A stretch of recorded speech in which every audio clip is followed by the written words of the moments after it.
waxaan idin sheegi annaka inaan soo gaabiyaan rabaa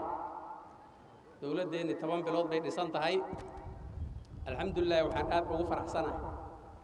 10ka bilood khilaaf dadkeenna ma dhaxmarin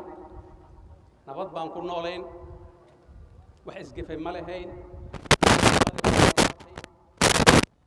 aad baan ugu faraxsanahay haddii annaka aan iscafinay oo isku caloolfiyoobaanay ilaahayna wuu noo gargaaray sanadkan roobka aan helnay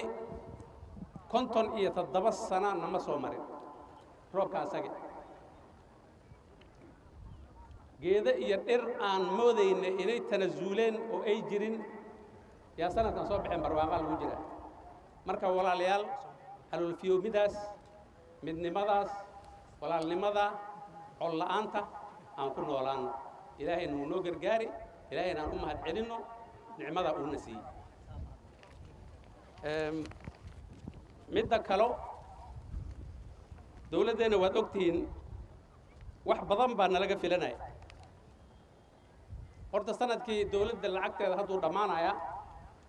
waxaan idiin sheegi sanadkan inuu dhammaanayo annagoona dayn aan qabin siyaasiga meeshan ugu weyn dayn buu ahaa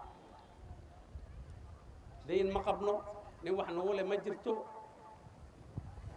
contractana waxaan bixinay 94 project oo county-dan mid walba lacagteeda way u taallaa ruuxii contract la siiyey dhaartuu bogo lacagtiisa waa la siini insha Allah laakiin dadka contract la siiyey ayagana waxaan rabnaa inay qabtaan shaqada sida loogu talagalay dadku waxay u barteen haddii lagu talagalay inaad guriga aad qodo 2 mitir inay nus mitir ay qodaan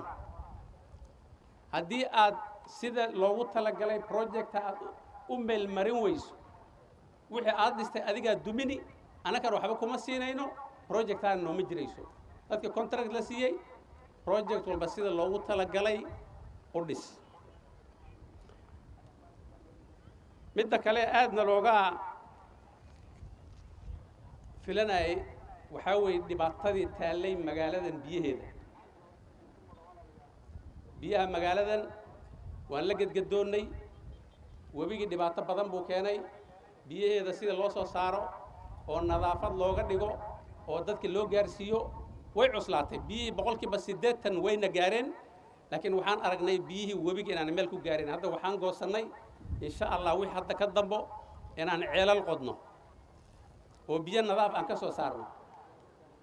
labada bilood ee soo socdaan waxaan qoraynaa hadii Ilaahay yiraahdo insha Allah 14 ceel baan magaaladan ka qodaynaa oo Bull Iftiin Almond iyo ADC saaka markaan inta ka tagnaa hadii Ilaahay yiraahdo midka ugu horena waxaan ka bilaabi meeshan Bull Iftiin 2 bilood oo soo socoto biyaha 16,000 oo square maxay ahayd meter cuban soo bixinaynay 16,000 oo kala ku kordhin marka biyo iyo dhibkooda uu naga dhamaan doona hadii Ilaahay yiraahdo insha Allah midda kale waxaan soo wadnaa mashruuc wadooyin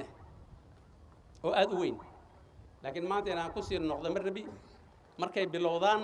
yaan idin sheegaynaa waxay yihiin waxay ka kooban yihiin waxay ku dhisan yihiin dhaqaalahooda meesha ku imaani markaas aan idin sheegaynaa insha Allah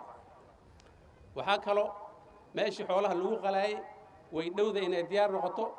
ayadana waxaan rabnaa inaan u dhiibna company binafsi oo xoolaha ku qalo sanadka ugu horena waxay ku tala galeen insha Allah 500 oo kun oo neef inay hilibkeeda meeshan ka dhoofiyaan oo dibadda ay geeyaan dadka beeralayda insha Allah waxaan soo saaraynaa meel warshad oo lacag 100 milyan oo u tala galnay oo wixii beeraha ka soo baxo ayadana lagu hagaajiyo oo adduun weyn lagu gaarsiiyo midda kale ayadana la yaab kale waxa weey geedka madeengeega la waxaan u malay 20 sano aan habaarayna hadda waxaan u malay duceysan inuu noqon doono waxaan soo helnay warshad madeengeega sitima ka soo saari doonto korontada anaga afkeeda ma sitimo maan iska dhahnaa soo xilligan ku badinay marka taana waxaan u malaynay weegan soo socota lesson baan heli doonaa madeenge lacag buu noqon doonaa habaarka waan ka dayn doonaa dhibku noo geystay wuu naga soo noqon doonaa insha Allah project madeengeena waan bilaabaynaa madarasooyinkeena alxamdulillahi waxaan bilownay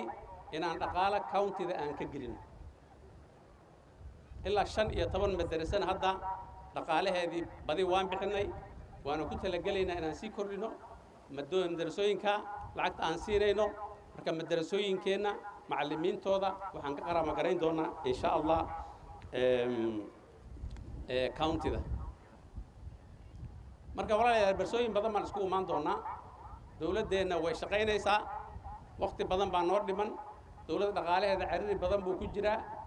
laakiin waxay saa tahay waan dadaalaynaa wixii loo baahan in la qabto inaan qabanno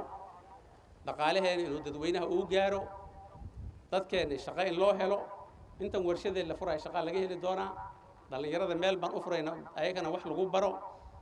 way soo gaarsiin doonaa aad baad u mahadsantihiin asalaamu calaykum waraxmatullaahi wabarakaatuh